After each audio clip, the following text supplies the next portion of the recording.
Welcome to Fashion Neurosis, John Currin. Can you tell me what you're wearing today and why you chose these particular clothes? Gee, I didn't think that was going to be the first question.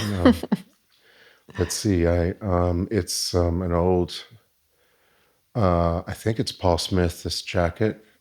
It's a Tom Ford shirt and Tom Ford pants, and I can't remember the shoes. They're really old, and probably Amazon socks. I like corduroy jackets. I've always have, and.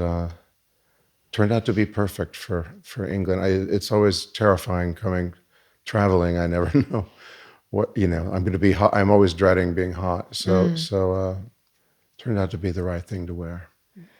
You just missed a major heat wave, so Thank God. now we're back in the autumn, even though it's June.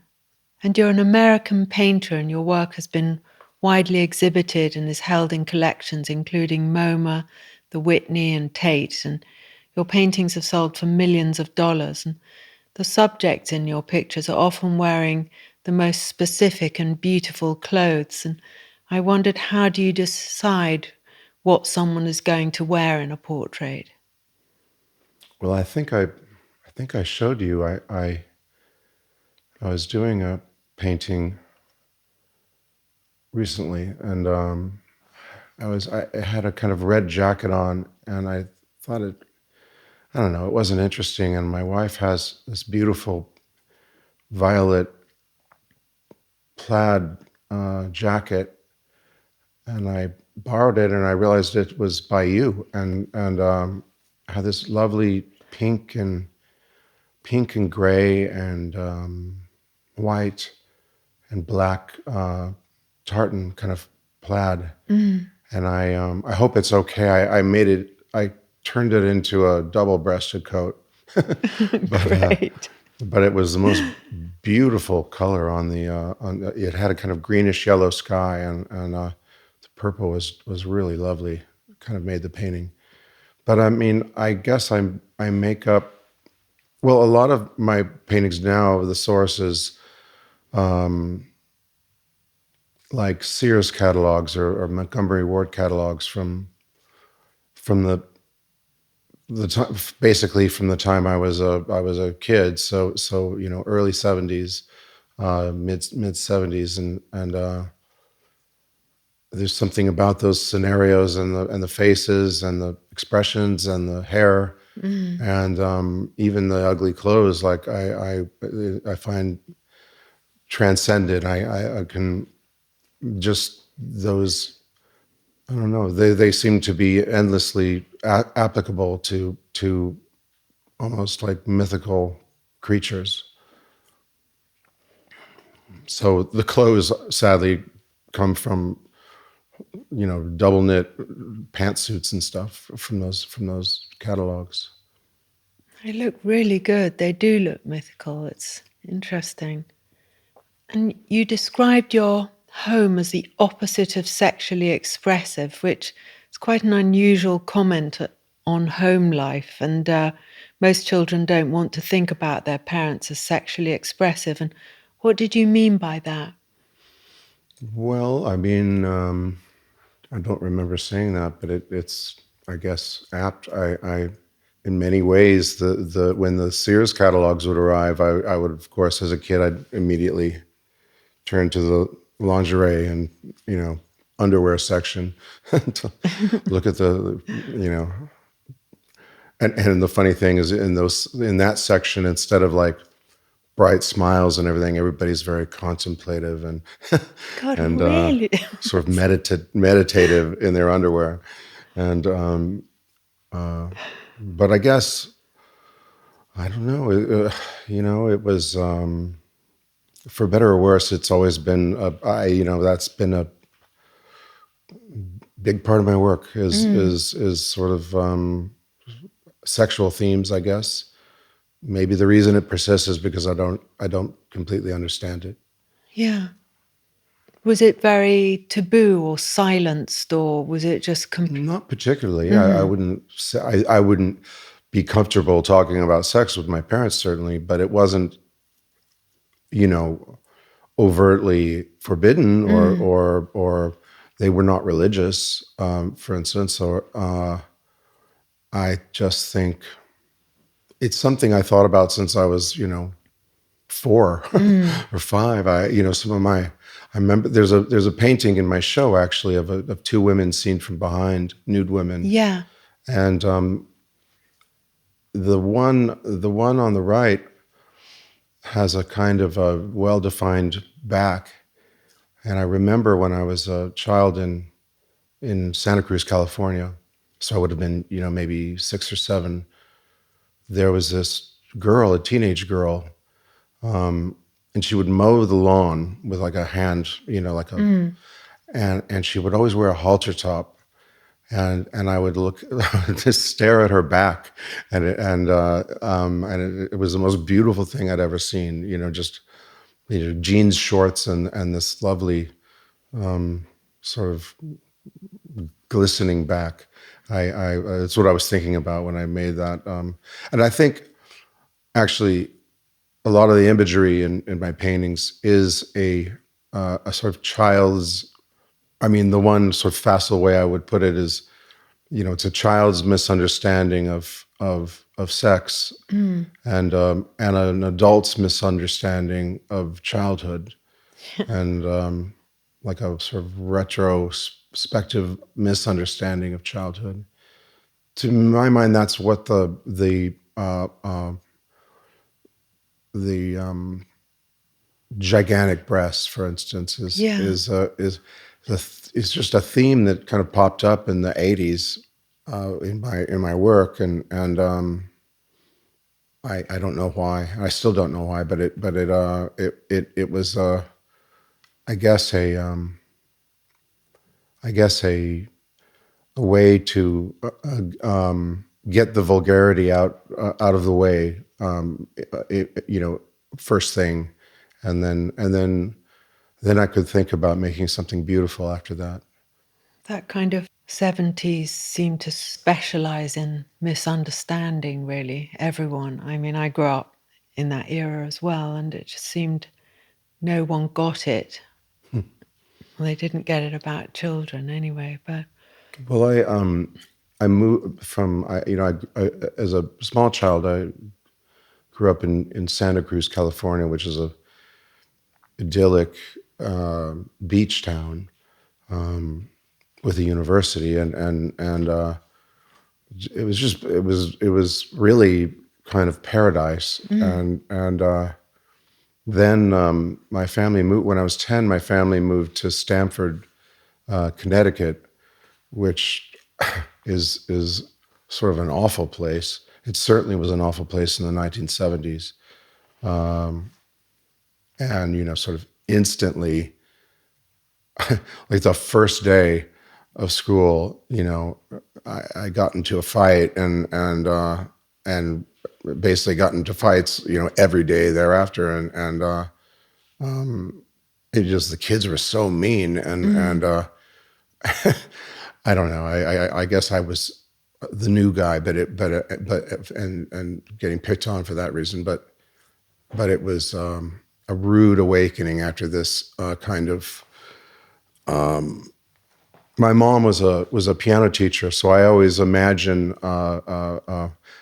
in my mind Santa Cruz was always a sort of Debussy, piano piece.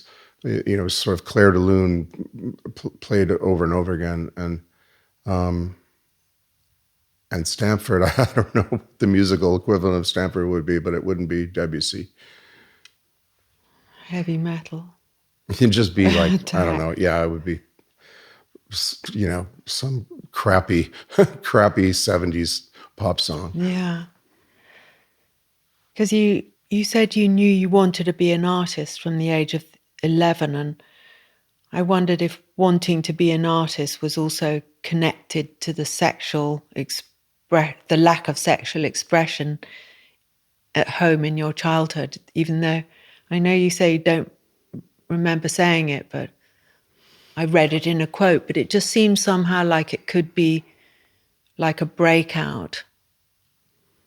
Well, I do think, as much as I lament, moving to the East Coast, how much I hated the East Coast as a teenager, I sort of think that's why I guess I would have become an artist one way or the other, but I think it was the right kind of irritant to make that happen. Perhaps staying in California, I don't know. I mean, I always loved to draw, but I think I'm not sure I would have had the ambition and the sort of the drama that would have been that I think is maybe required, and just the irritant of and unhappiness can make can be a good thing Yeah. in that sense. And so I in many ways my family was maybe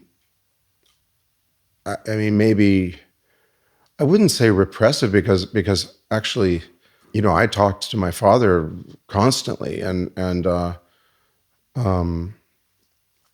it wasn't like a silent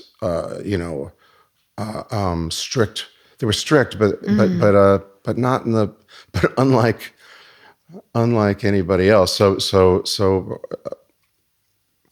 but I guess the thing is with my father, we would talk a lot, but only about either physics. He was a physicist, either about things like that, or about politics, or about intellectual things, And so he was very smart, and loved to argue, and loved to take a contrary position, and on anything, and so I think maybe the sexual expression maybe was a counterpart to what we talked about. To maybe that was a counterpart to that.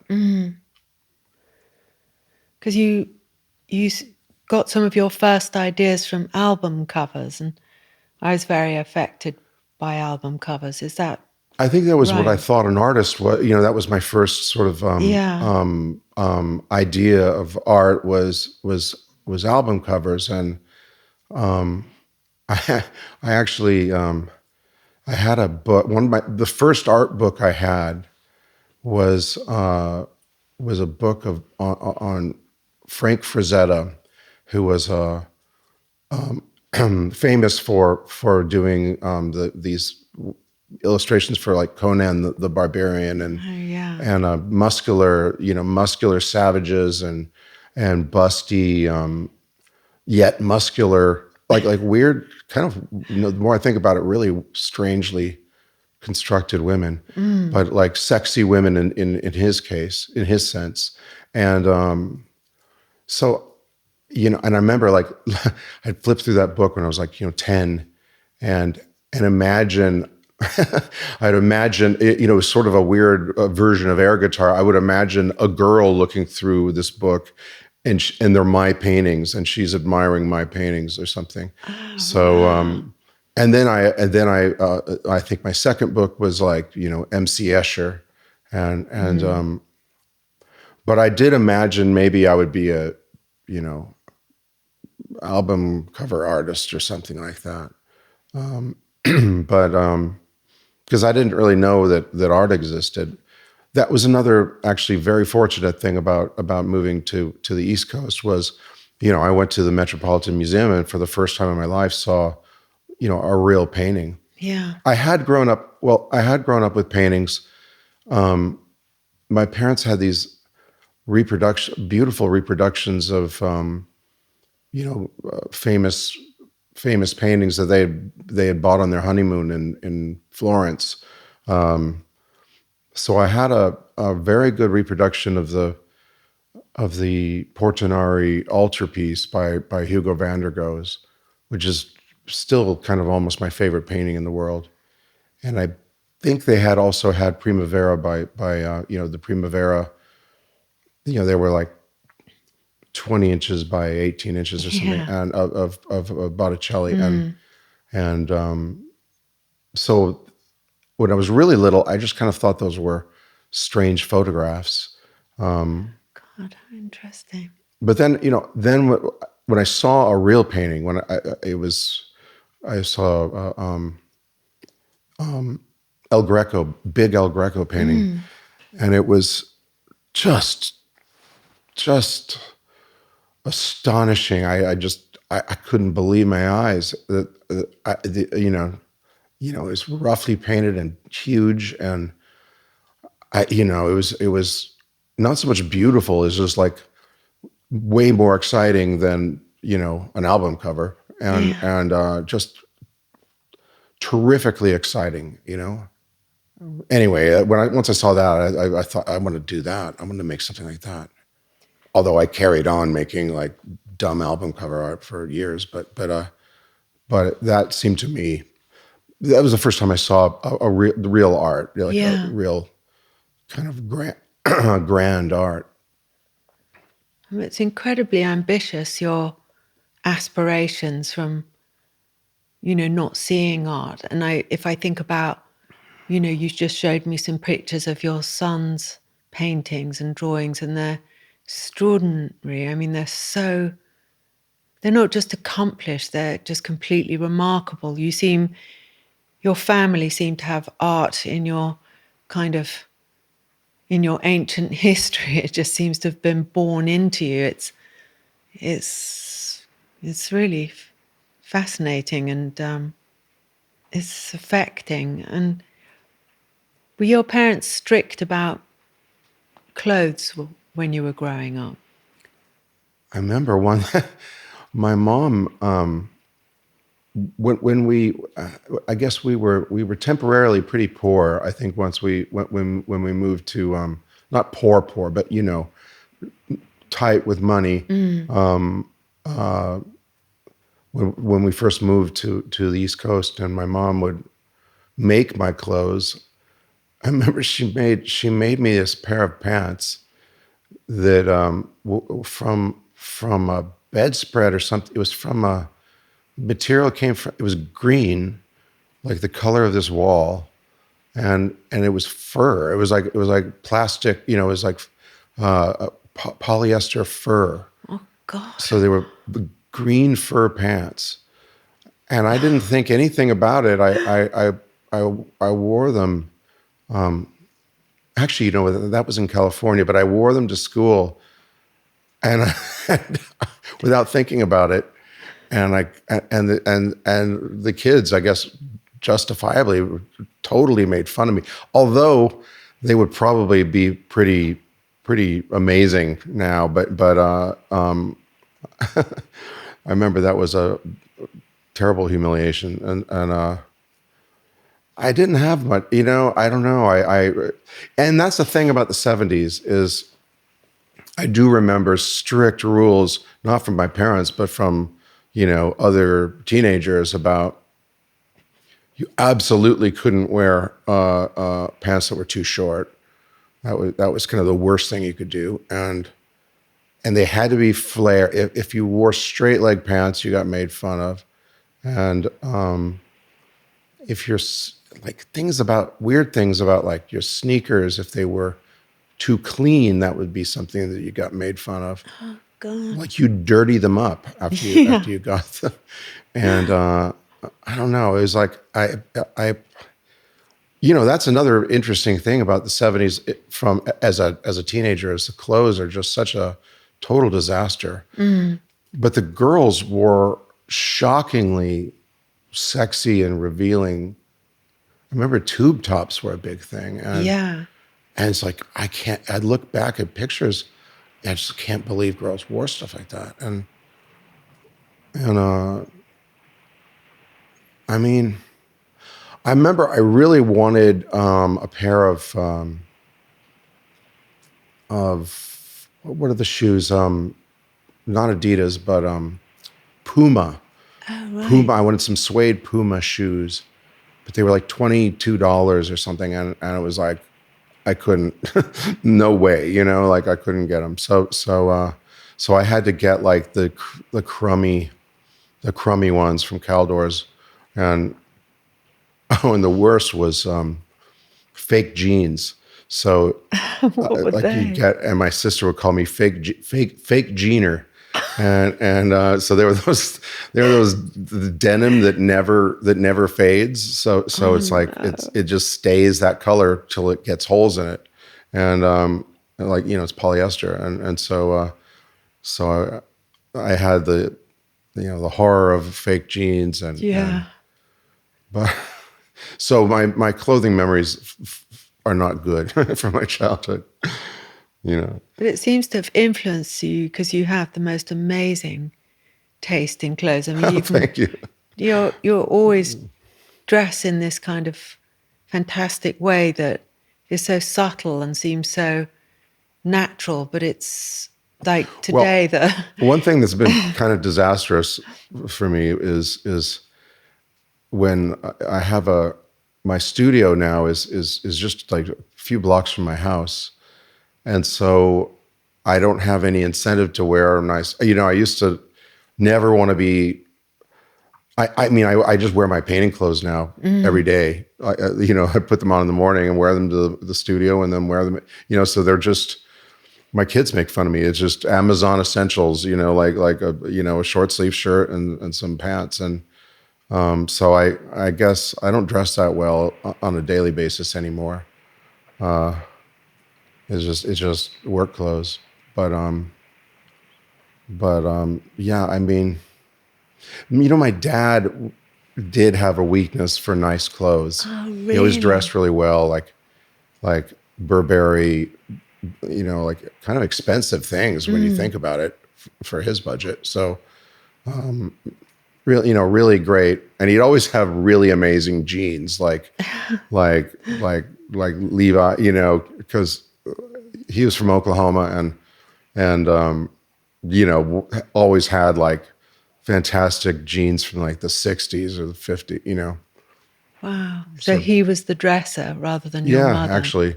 Yeah. And he always had these fantastic jackets with leather elbows, and I don't know. He always dressed pretty well.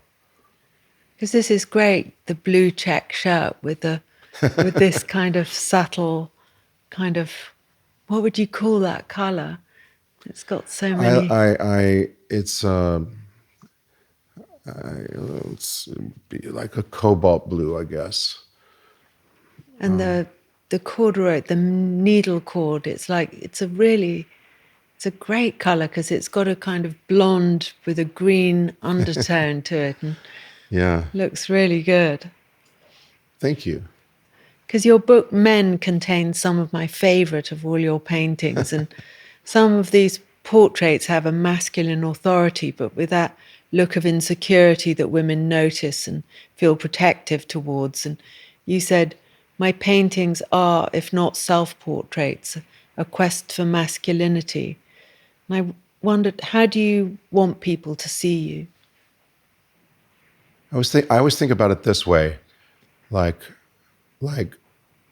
there's like James Bond, right? And there's and I'm thinking I mean the James Bond of Sean Connery, because I think like Daniel Craig actually extended it very cleverly to a different place, but I think the James Bond of Connery, you never see him like walk down a street. You know what I mean? Like he's either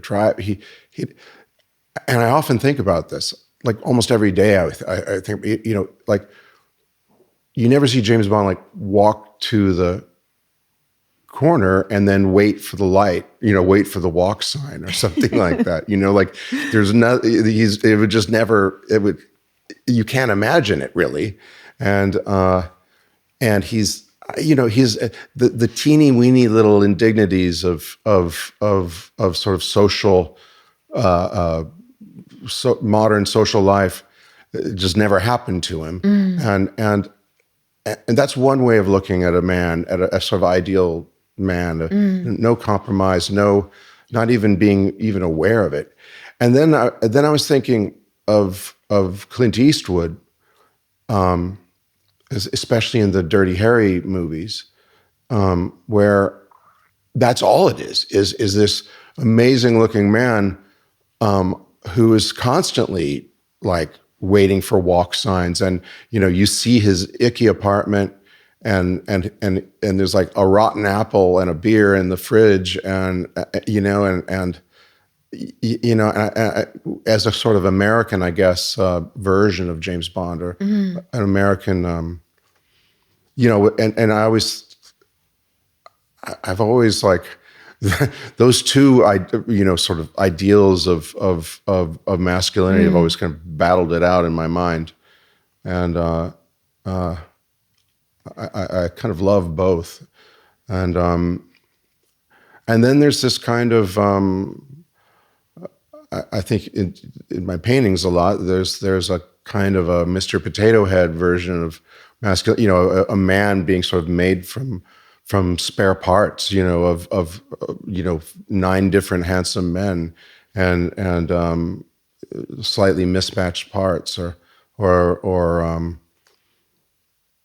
and I wouldn't say, I don't feel about it in the kind of way that people talk about it, gender now. It's not really,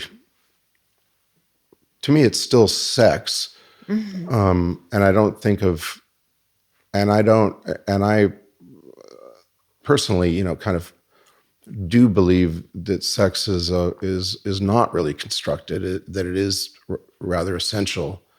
But on the other hand, I'm fascinated with its construction as well. Yeah. The gender, the construction of it. But I don't think about it in a political way. My paintings are filled with things that are really more about the construction of the perception of sex, which is gender, rather than or rather maybe mixing a kind of essentialist Venus with then the construction that you see in a, for instance, a clothing catalog. Yeah. I was reading about when you talked about wanting to paint like James, like Sean Connery, but being more of a Clint Eastwood. Yeah. It's not so bad being Clint Eastwood, I can tell you. It's not a huge come down. I mean, I think, really though, there's another character in there, which would be like game show host from the 70s, like one of these sad, like plaid jacket wearing game show hosts from the 70s, or like I remember there was this guy named Gene Rayburn, and he was this he had terrifyingly white-toothed, like sideburns, and like that's another thing that interests me, was those men from the 70s that were like that had just missed the youth movement. You know what I mean? Like they were a little bit, they were close enough to taste it, but they're like 40 instead. You know what I mean? They're like 35 instead of 25, and so they can't get it on with the hippies, and they can't go to Woodstock, and they can't go to they can't. There's no free love for them, and it's instead it's just a kind of swinging or something, like. I guess that was my parents, would have been that generation. So, or maybe they were a little older, but like you could feel it in the culture of like this desperation of wanting to take part in this, like, everybody wants to be like Mick Jagger or something, but they're like Ed McMahon, or they're like, Johnny Carson or something like that. So they seem so much more old-fashioned than people from the 50s, really, don't they? They seem like they're made of plasticine or something, completely I just frozen. think men got really that was not a heroic decade for men, the 1970s. And I think the clothes are a big part of that, actually. Did your father like your work? I don't know. I'm not sure, actually. I don't know. I think he liked. I'm not sure. He certainly. I think he understood it, and he was very pretty sophisticated artistically, and his main. He was a physicist, but his main enthusiasm artistically was music, and like he would camp out when they would do the Bayreuth Festival and play Wagner. Yeah. I mean, he was a weird guy that way, because he would constantly talk about how like all he can hear is, the first thing he thinks of when he hears Wagner is Nazis, but he was dedicated to Wagner, to listening to Wagner, and he disliked Warhol's work, but he understood it very well, and how so? How did like he kind of? He understood what it was about, and he understood.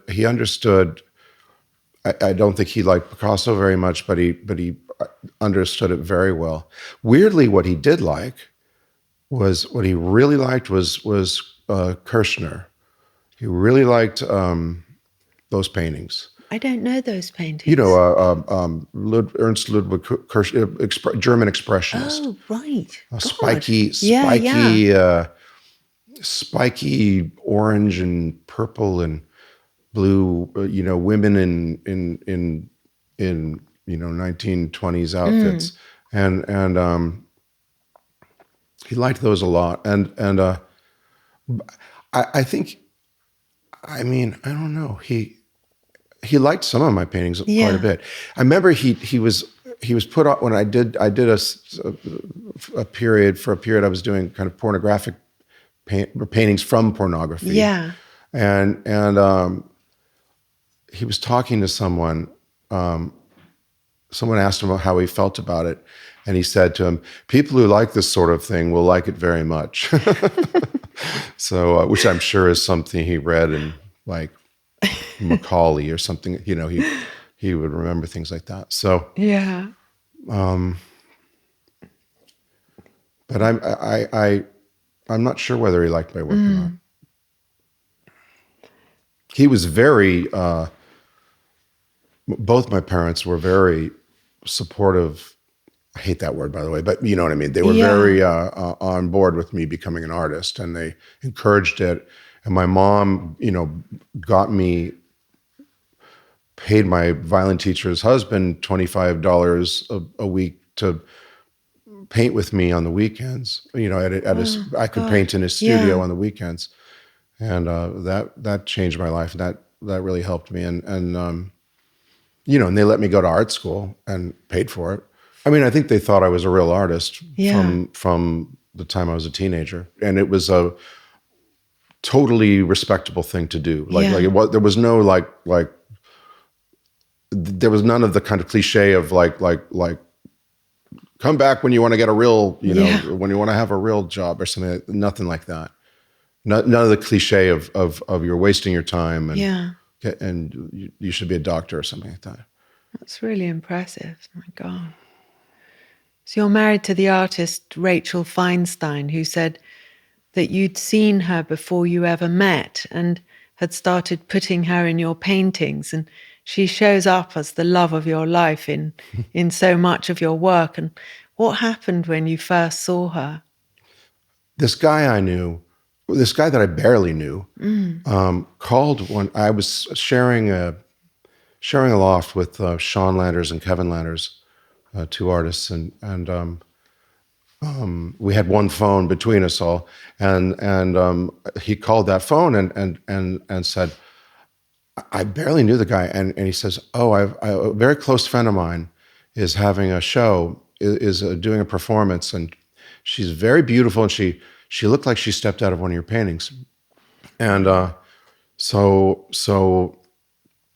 and he had told her that he was a close friend of mine, and that so it was kind of funny, and so I went. She was doing a performance where she had built a kind of a gingerbread house, and she was sleeping in it, and in the daytime, so people could sort of spy on her while she slept. And I went to see her.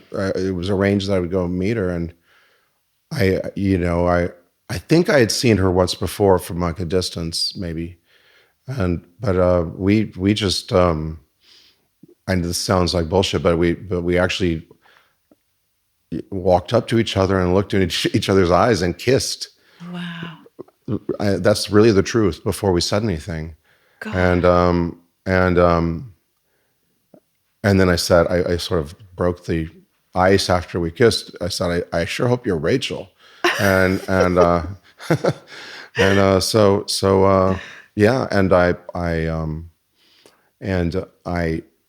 and she was wearing she was in her underwear, by the way, and she looked crazy. She had a crazy look. And so I remember I went out to dinner that night with Andrea, my art dealer, Andrea Rosen, and I said, I met this girl, and she's she's in her underwear. I guess she's kind of a bimbo or something. I don't know. She's very young, she's much younger than I am. And I said, but the thing is, I think I'm in love with her. I had a 10-minute conversation with her, and I think I'm in love. And I want to, Andrea, and so I was supposed to have a show I was having a show in France. And so Andrea, she bought her a plane ticket. Wow. She gave me money to buy her a plane ticket, and so the next week we went to Paris, and I proposed to her in there, and she said no. Really? but because she said no, but she said, well, I have to talk to my parents first. Yeah. And yeah, it was literally love at first sight. It really does happen. That's so one of the most romantic stories. Fantastic. And it really is true. I know it doesn't sound like it's true, but it really actually is. I've seen you together, and I can see it's true. And because you described how being with her gave you what you described as freedom from the petty things in my own personality. I remember when I first when I took her to Stanford to meet my parents. Maybe a couple of weeks after that, maybe a month after that, I took her. She had to go back. She had to go back to New York before I did. So I was in my dad had this lovely BMW 320i, and I took her to the train station, and I still was just in shock at how beautiful she was, and I couldn't believe it. I was driving away from the train. She was walking away, getting onto the platform, and I was looking at her in the rearview mirror, and I got in this terrible accident. I went right into the intersection, and this car just T-boned me, and I didn't get hurt. Nobody got hurt, but it was like I wrecked my dad's car, like while looking at Rachel in the rearview mirror. That's like a perfect movie scene. Anyway, but like the car like spun around like 5 times. So, but yeah, I was in. It definitely, I felt like I felt like I'd been wanting to paint her for a long time, and I do, and she still is, my favorite, obviously my favorite subject. So, because Jarvis Cocker saw your work in the Turner Prize in '96 and asked you to create an album cover for This Is Hardcore, and it's incredibly romantic and suggestive, the image. And Jarvis said, without being too literal about it, you communicated the general discomfort that was being felt by pulp.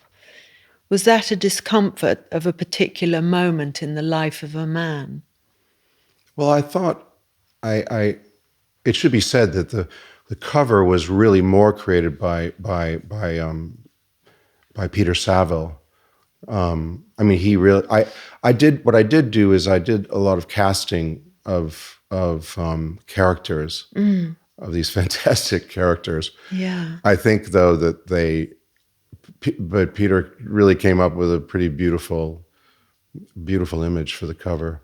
But Jarvis's songs, they're so kind of this amazing combination of sort of sleazy and innocent and dark and funny and beautiful and and I think I can't speak for Jarvis, but I do think there was a strange. I think he was going. It was being that successful suddenly, right? They've been working at it since the '80s, but getting what you've been dreaming and fantasizing about, and it's of course not what you thought it would be, and so I thought it did at least to my mind it seemed those characters, this kind of disappointing awkward glamour, I don't know. That's what spoke to me, and the nice thing about Jarvis is they're not. I've never liked coolness. I've never liked cool art. Yeah. And the weird thing about Jarvis is he's kind of like, on one hand, the most cool person you'll ever meet in your life, and he's also very vulnerable and awkward, and at the same time, and anyway, I in a way, it is a little bit like what we were talking about, '70s clothing. Like there's a kind of a sense of glamour that you've just missed out on or something, and that you can't quite join that party, Yeah, because there is a feeling of poignancy about that image. There she is. She's so beautiful with this blonde hair and this, amazing cleavage that you can't quite see in the red she's leaning into. And yet there's a wistful feeling you get rather than just, oh, that's impossible and I'm left out of that. There's something touching, and that's why I remember seeing like someone writing, "This is sexist," instead of "This is hardcore," whatever. Because I read in an interview that you said, no matter how good I can paint, I lack the aristocratic style of a European. And given that your style is internationally revered, whose style do you like in that respect? Well, I think what I was referring to when I said that, I remember saying that, and what it was I still am very obsessed with Francis Picabia. Oh yeah, and I saw a large show of his, and for the first time, a lot of his work together, and what struck me was that even when he tried to make sort of ugly paintings, and I should say also, I always loved Martin Kippenberger's paintings. Oh yeah. And but anyway, it's like he would try to be a vulgar American, and he just never could shake this beautiful, elegant arabesque or something. Like it just you couldn't. There's this fantastic movie, Dirty Rotten Scoundrels, where what's his name? Michael Caine. Michael Caine is sort of teaching Steve Martin how to be a a louche European in Monaco or something like that, and it's like. And Steve Martin is almost gets injured, trying to cross his legs in a chair like a European, or so. I don't know. It's hilarious, and in a lot of ways, Picabia, I could just see he couldn't stop being like effortlessly elegant European, and it was kind of upsetting because I realized, conversely, I'll never not be a kind of blockhead American, and so that's, I try to not suppress that, I guess, even though I am obsessed with European elegance and the sort of I'm a sucker for it, and my house is done up, as Johnny Pagazzi would say, fake old, by Studio Paragalli, these wonderful Italians, and so I kind of live in this like mock European house. And I love every square inch of it, and I spent every penny I ever made to make it, and but there is, it is kind of sad. I come home from the studio in my Amazon Essentials, clothes, and I feel like I should have dressed up for my house, but I don't. So I think a part of becoming a good painter for me was accepting, my Americanness and my sort of trashiness, and trashy not in a like cool like Lou Reed way, like just cheapness, like I'm not European and I never will be, and I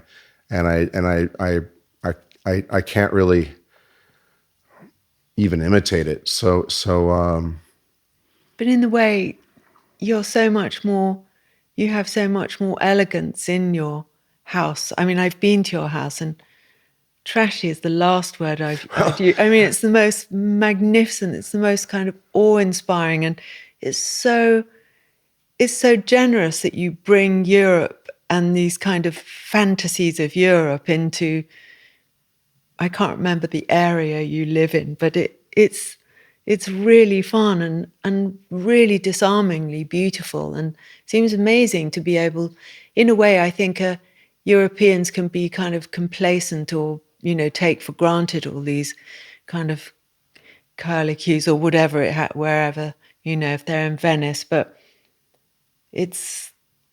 I love what you do with it. I mean, I remember when I first, the first time I ever went to like another country was my girlfriend and I took the night train to Montreal, to the old Montreal. It was wonderful, actually. You get on this sleeper train and you wake up in another country. It was the first time I'd ever been in another country, and I was just amazed by like the beautiful fire escapes, outside they are actually very beautiful in the old Montreal. And I also went with her. I went with her then later, actually, to Europe, to Holland, and I just, even ugly buildings, I don't know. So there was something magical about them. I don't know. So I don't, in terms of my house, it's not like I'm pretending to be a European aristocrat. It's just, it gives me joy, like every day. I think there's more chance of a European pretending to be a European aristocrat than you. It is weird. The one thing about Europe I find really weird is they seem to have never mastered electric light. Like they can't seem to light. It's like you were pointing to that book Men. So that painting on the cover, it was a memory I had from the first time I went to Germany, and we went to I forget where it was. I forget what city it was. I guess it would have been Cologne or something. And we went to a pasta restaurant, and it was just hideous. It was just fluorescent lights and like icky chairs. It was weird. It was like it was Europe, but it was the lighting was just so hideous. And I do find that in a lot of Europe, like just it'll be like a beautiful room lit so atrociously you have an anxiety attack being in the room. So Yeah. you know. Italy specializes in that because the food is so good and the room is Yeah. sympathetic, and then Yeah. it's, Yeah. like a factory or something. And both your parents died in between 2017 and 2019, and you described losing the desire to paint pornographic imagery, and that part of you that painted these images was to make your parents uncomfortable. And you said their presence has been so enormous, the reason for me making those paintings suddenly evaporated. I think I only became conscious of that after they died. Really? It was like, Yeah. I guess I had been sort of at the time. I didn't think it was anything as dumb as that I was freaking my parents out. But there was more to it. I was in late middle age by that Yeah. time, and I don't know. It revealed something to me, I guess, that they had been. I mean, of course, they were a huge presence in my life, and still are. But I guess it was a kind of suppressed rebellion, Yeah. and because I didn't rebel as a child. I wasn't like wild, and I was, especially with my dad, because he just had me so. It would be like I'd want to go to a party and be like, "Well, why do you want to go?" And and I'd say, "Oh, just to see." You're like, "Well, what?" Of course, I want to hopefully, unhook a bra or something like that. Like that's what I really want. But I'm embarrassed to say that's why I want to go to the party. And he would sort of, it was a sort of almost like you know, almost like. Darkness at noon, Yeah. like I'm sitting, in a Soviet prison. I supported the regime, and I can't figure out why. I feel bad. I feel like, yes, I deserve to be here.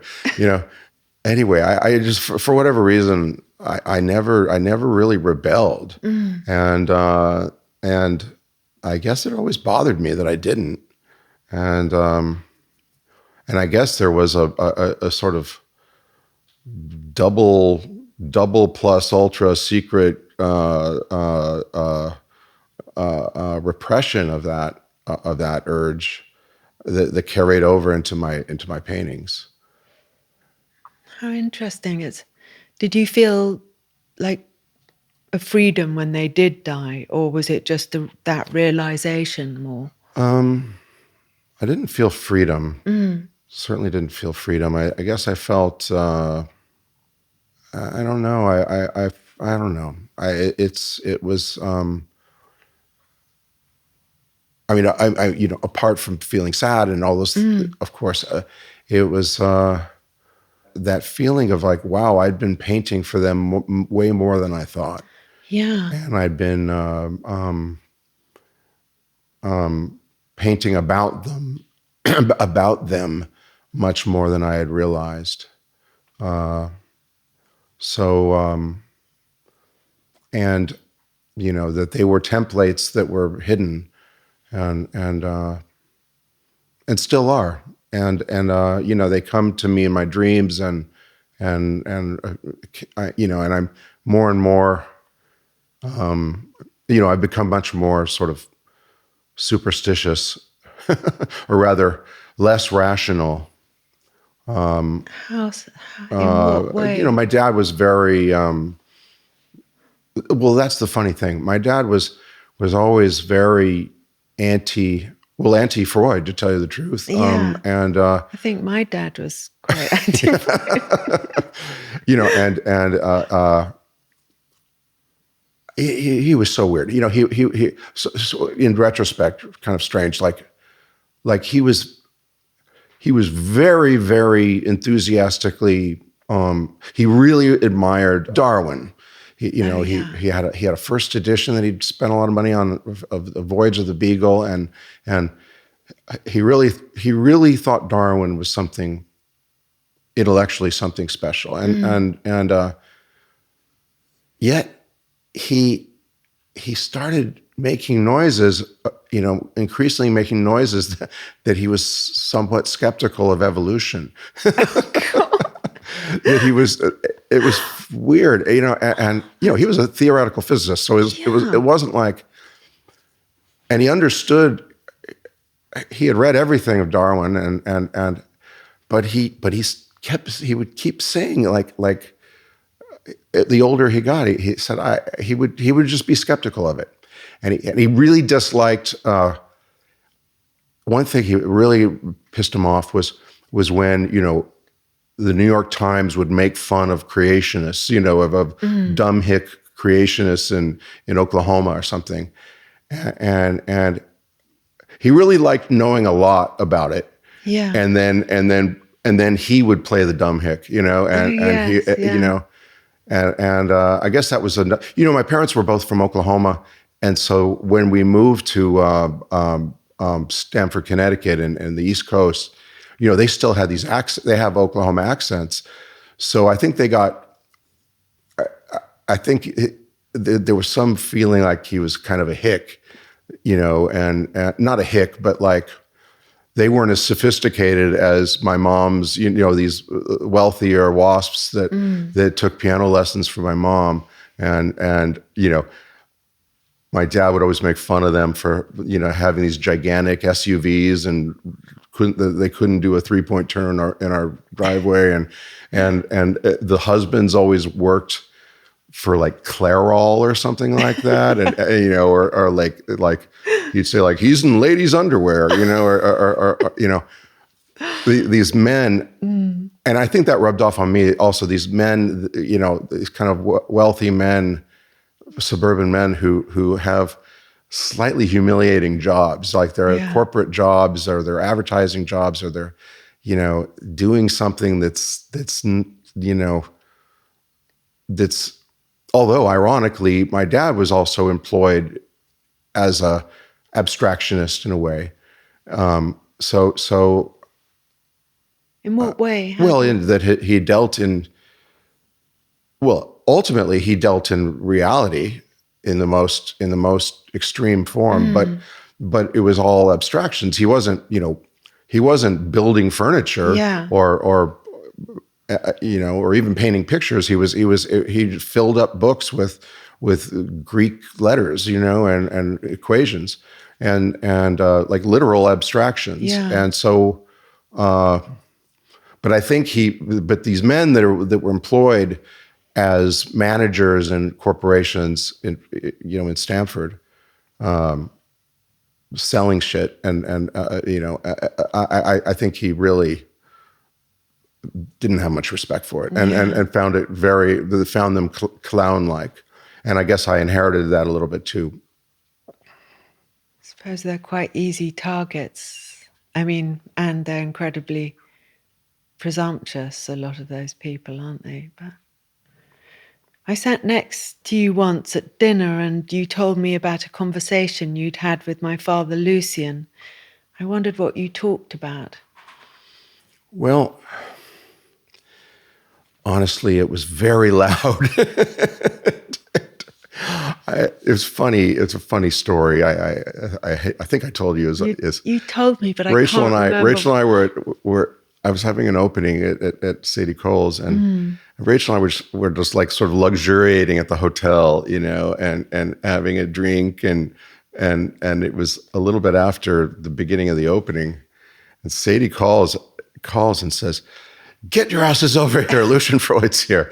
And so I oh shit, so I kind of ran. And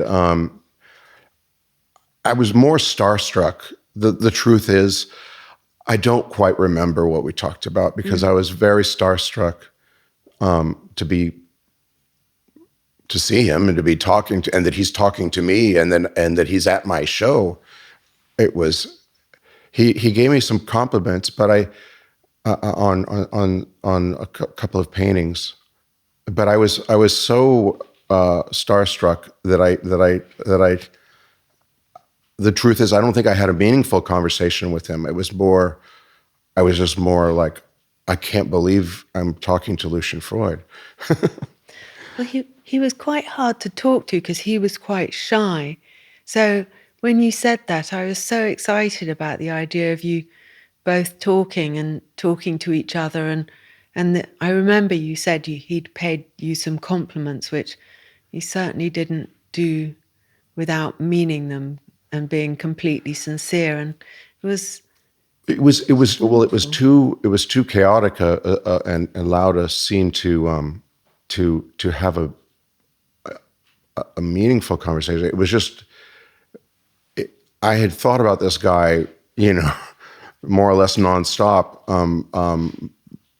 for most of my adult life, and so there was a beautiful, when I went to Carnegie Mellon University, it's still there, a very beautiful, very early Freud small painting of a Greek bust from the period of the zebras. Oh yeah. Although there was no zebra in this one, and I just remember the weird, just the strange, very unusual cubism of the Greek bust. It was Picassoid, but it wasn't anything like Picasso, and it's just a gorgeous painting. And so I've always, and he wasn't back in this would have been in the, well, yeah, this would have been like 1980 or 1981. He wasn't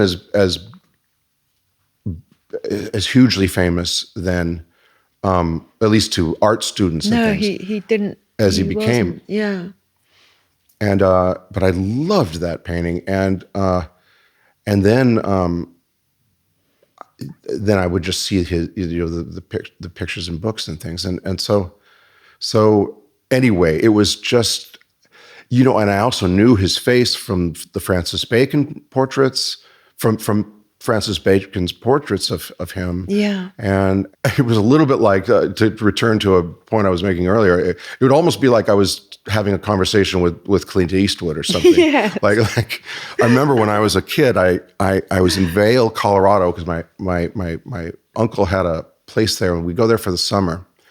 And I saw Clint Eastwood. It was like Clint Eastwood was standing like 80 feet away with some people, and it was the first time I'd ever seen a celebrity, and it was just, I still remember, it just so in a way it was a little bit like an experience like that.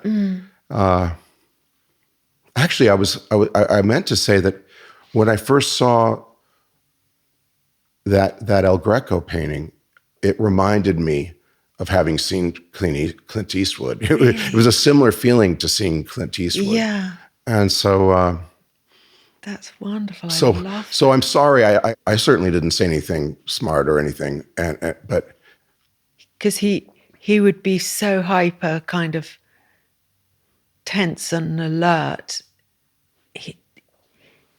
He didn't talk that much. He didn't go out that much. So he must have really liked the whole thing, to be there and to say those things to you. It's a nice thing to hold in my thoughts. It certainly is for me. I can sort of just picture him, when he did talk, he would sort of go in and out of, he would sort of say something and then almost step back. It sounds so pretentious, but it was, right. It was like his adrenaline was he'd say a few things and then stop and look down and then come back with the rest of Yes. what was in his head. And I do remember that. because you said your wife Rachel's face is always present in your images because she's your ideal of an ideal woman. It's just somehow, it's not that she's, I mean, with Rachel, it's for some reason, her face just comes out of my hand. You know, it's a little bit like, I always loved I always loved Lucas Cranach, because I love that woman that he makes over and over again. That little sort of pointy-chinned, sharp-eyed, kind of snake-eyed, kind of, or not snake-eyed, you know what I mean, but like a sort of a slit-eyed blonde woman, and I guess with Rachel, you know, she has these like gigantic eyes that droop. Actually, they're not like cat eyes. They're not like, you know, Audrey Hepburn eyes, or they're a little bit awkward, and these big llama eyelashes, and heavy eyebrows, and very long nose. And anyway, I don't know. I just found her easy to draw, and So I was thinking she's a bit like a composite of some of your favorite painters, like with her Botticelli hair, and her face has some dura, and then she has this amazing Cranach body, and then she has some Robert Crumb sexiness and attitude. but she's also kind of awkward, and in a really touching way, I think, and you know, I think mainly is Rachel has a open face and open. I'm interested in other women's faces, and I'm interested in different bodies. I'm interested in a different look, but there's something, I don't know, but there's always a valence of Rachel. There's always some kind of Rachelness in any kind of, even or especially in the grotesque women. There's Rachels in those too, and so I mean, I would hope that people would feel in the images of mine that might be read as misogynist, or is I feel tenderness toward those figures. Yeah, that seems to come across a lot, I think. I don't really feel scorn. I hope that doesn't sound disingenuous, but like, No. I feel tenderness toward them, and I'm trying to express tenderness. Do you ever choose clothes for her to wear with your brilliant eye? I always have to say, you know, listen, Rachel, I'm not gay, but I really think a wider belt would be better. You know, That's so good. I really think the you know, and I'll do some sort of fake stylist type things, but That's so good. and Lucky her. she's always it's always been a sort of running argument, you know. She wants to wear something, I don't like it, but she'll wear it anyway, you know. And you know, because I've always been a bit of a jerk about, I don't do it as much now, but I was really treating her a little bit like a doll, you know, for a while, I think. I mean, this sounds so shallow, but you know, it gives me so much joy to look at her that you know. Well, it sounds fun. I mean, I can't think of anything better myself, but. I think it's pretty irritating sometimes. It gets really like. I only ever had one boyfriend in my life who was that specific about, you know, the wider belt. That's really. That's niche. That's good. It drives me crazy. And the one thing it drives me crazy is that there, it seems to be very hard to find a tailored shirt, like a tailored white shirt, like one that has a waist that breaks over the hips, a few inches and just does a slight. She seems to only have shirts that stop at just below the belly button and create a rectangle, and it drives me crazy. I was isn't I don't know. That's one of my peeves, and she's so sick of hearing me talk about it. I said, well, what would look good? She's like, I said, it'd be nice if you had a white shirt. It was like, it's like, I don't, John. So. And if you fancy someone and don't like what they're wearing, does it kill your attraction? It doesn't kill my attraction. It just, I find the white shirt problem conundrum the most frustrating.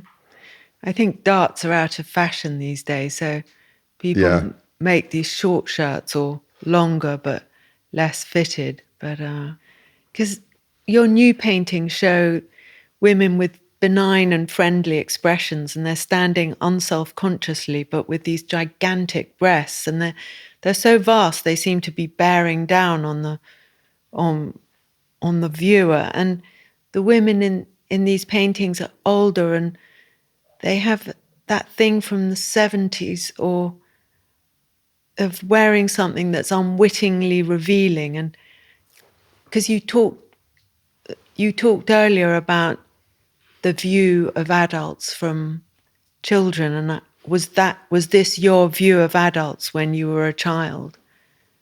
I think maybe it's not that I had that view of. I think for me it's a metaphor.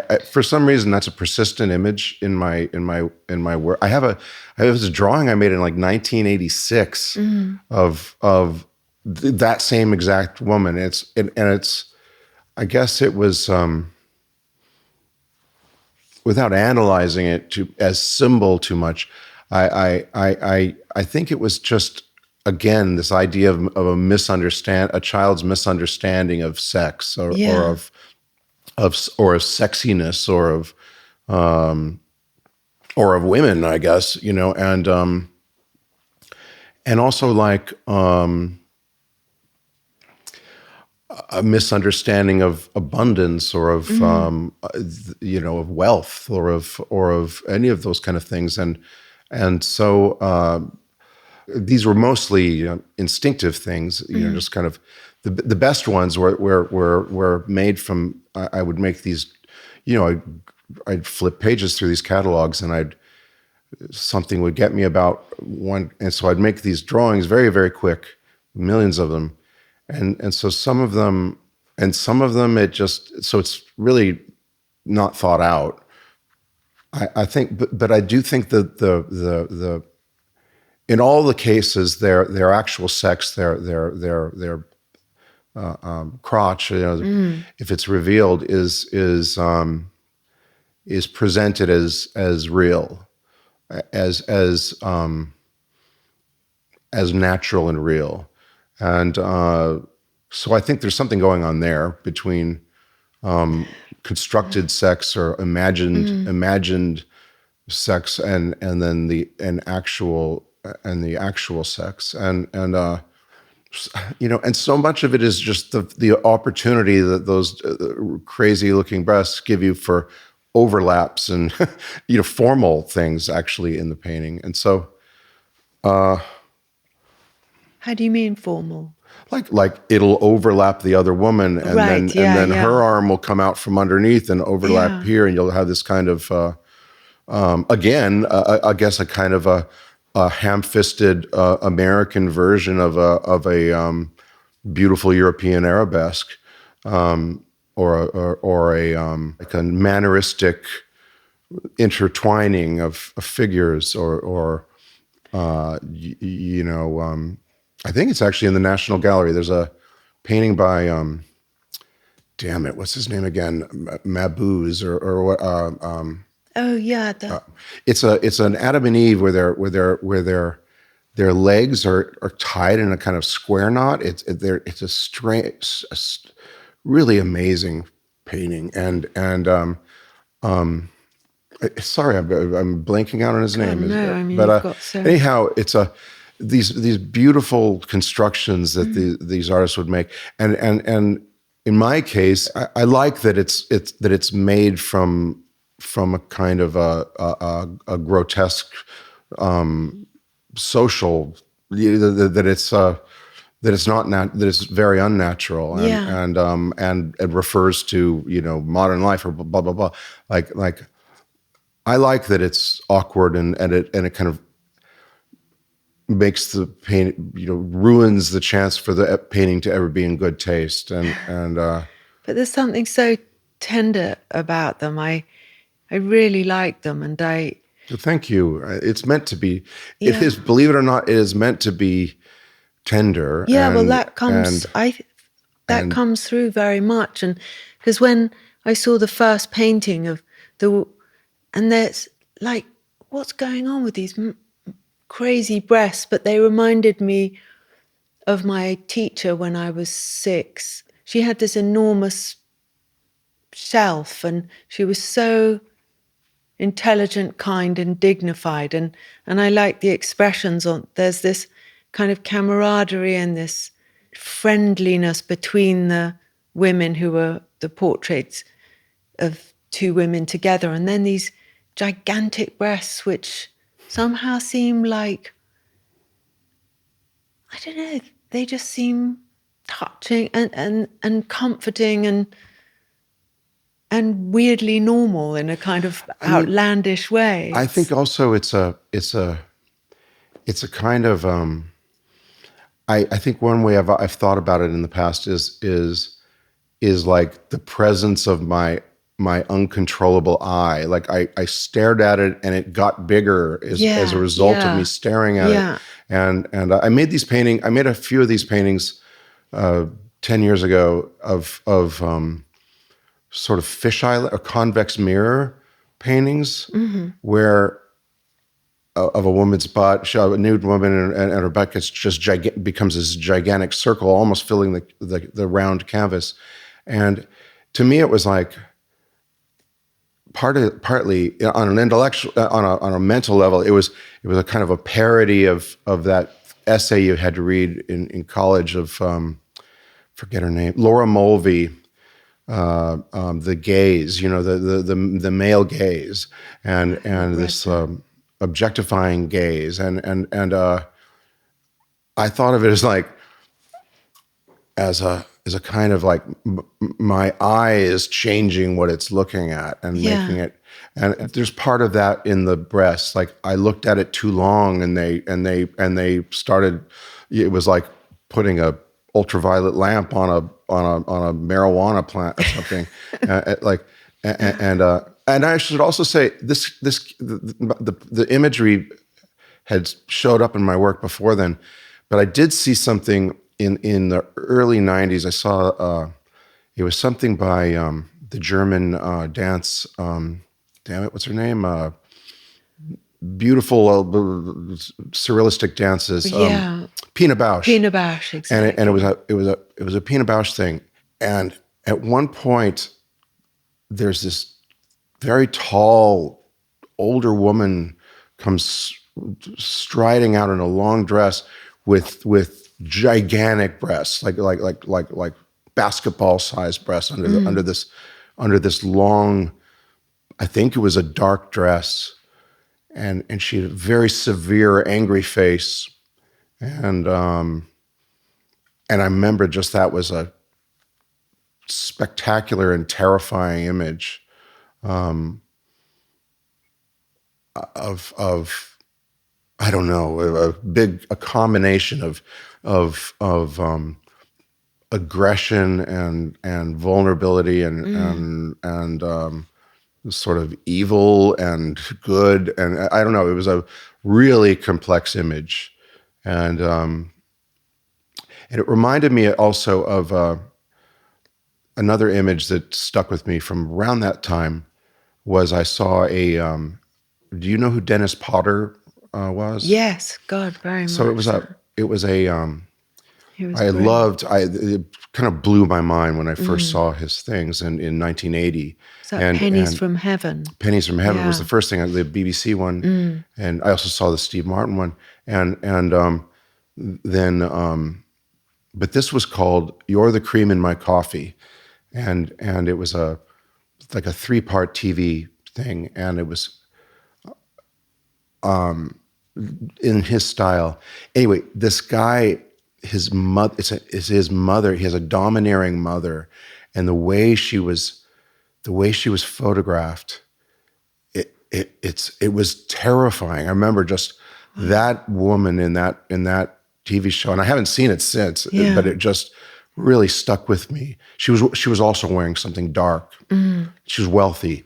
She's in a fancy house and she's talking on the phone, admonishing her grown son, and God. that image also just burned something into my brain, and so that woman, the Pina Bausch lady, I don't know, there's some of that in the big breast sort of.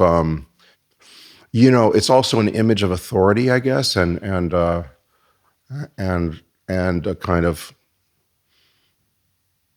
I don't really think about the symbol so much.